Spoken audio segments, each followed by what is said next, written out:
You can see this? Yep. Perfect.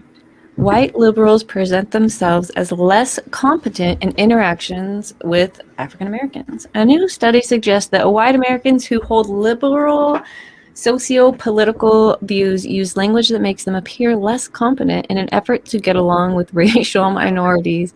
Not Oh, racist what do they at call it? all. What do they call out We gotta act dumb like these dumb black colored folks, so we're the gonna talk down soft? to them so they feel nice to us. Yeah, somebody said it better than I. It was like the soft bigotry of low Low expectation. expectations, yes. The And racial there's bias. Yale proving it that the liberals, the progressives, the Democrats are the most racist people talking down to them. According to this professor, assistant professor at Yale, white liberals tend to downplay their own verbal competence in exchanges with racial minorities compared to how other white Americans act in such exchanges. The study is scheduled to be published in the Journal of Personality and Social Psychology. While many previous studies have examined how people who hold racial bias behave in multiracial settings, few have studied how whites who are more intentioned interact with people of other races. There's less work that explores how well-intentioned whites try to get along with racial minorities. What the fuck is a well-intentioned white? The feel-gooders, the liberals, the Democrats. It's the road to hell is paved with good intentions, and the liberals think they're doing good by telling these dumb black people what's good for them instead of letting them decide what's good for them because they're too dumb to realize it. Oh, Dupree and her co-author Susan at Princeton began by analyzing the words used in campaign speeches delivered by Democrats and Republican presidential candidates to different audiences over the years. They scanned 74 speeches delivered by white candidates over a 25-year period. Approximately half were addressed to mostly minority audiences, at a Hispanic small business roundtable discussion or a black church, for example. Approximately half were addressed, at those places. They paired each speech delivered to a mostly minority audience with a comparable speech delivered to a mostly white audience. The researchers found that liberal individuals were less likely to use words that would make them appear highly competent when the person they were addressing was presumed to be black rather than white. How Notice, racist can it be? that's fucking crazy. God, that would piss Right? me off. They're just It gonna pisses talk me down off to you, when little YouTube dumb tries. fellers.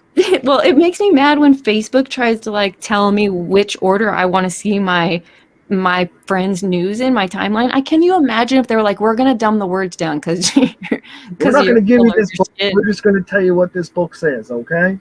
Yeah. Oh my God, I'm And mad. remember, the Democrats are the ones who started the KKK. Yeah.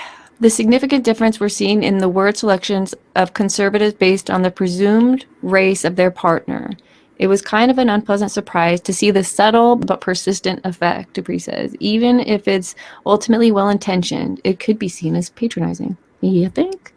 Right? Nothing worse than someone talking down to you. I'm like, fuck you. I'd rather not understand it than you talk down to me. It says Dupree and Fisk suspect that the behavior stems from a liberal person's desire to connect with other races. One possible reason for the competence downshift, as the authors described it, is that regardless of race, people tend to downplay their competence when they want to appear likable and friendly. But it's also possible that this is happening because people are using common stereotypes in an effort to get along. Wow. It says initial data from follow-up studies suggests that describing a black person as highly intelligent, thus reversing the stereotype, or as already highly motivated to get along with whites, thus removing the need to prove goodwill, can reduce the likelihood that a white person will downplay their competence in their interactions with the black person. Are you kidding me? So if you tell these white liberals that the person is highly intelligent, they'll just talk to them how they would talk to another person, Another person. another white person they assumed was already intelligent. Yes. What the fuck over? Because they are the real racists. There's a lot of research focused on biased individuals and how holding bias, especially implicit bias, can influence social interactions. But that leaves a lot of people out. My hope is that this work will help include well-intentioned people who see themselves as allies, but who may unwittingly contribute to group divides. They could just say that right-wing conservative people aren't as racist as Democrats. And what do you think was the, let's just, in the mind of a Biden, did they think, well, if they're just as educated and just as smart and have just as many opportunities, they're also stronger than us and they're going to take over because of what we've done to them? They'll outnumber and overpower us. Yep. Well, anyone in power. Why would you think somebody would power. overpower you? Because they want to power you. And anyone in power, everyone's a threat. Yeah, it's still a little bit wild. But I think, like, if you have stomped on, like, for instance, if I killed grasshoppers forever, every day I went out and made it my mission to torture grasshoppers, and then suddenly giant grasshoppers appeared, I'd be like, oh, fuck, they are going to want to get me. You know what I mean? Even if they don't, I would be like, they should want to get me. You know what I mean? Because I've tortured the grasshoppers. That's right. Well, that's probably why the American people or the government is trying to do what it's doing, because at the end of the day, we are giant grasshoppers that they've been putting a magnifying glass on, and eventually we're not going to let them do that. Well, that was the whole point of the United States Constitution. Now the people have the power and the government does not. That's the whole point of the Charter, your rights. I'm pretty sure that it says here that it is our duty to act when these things happen.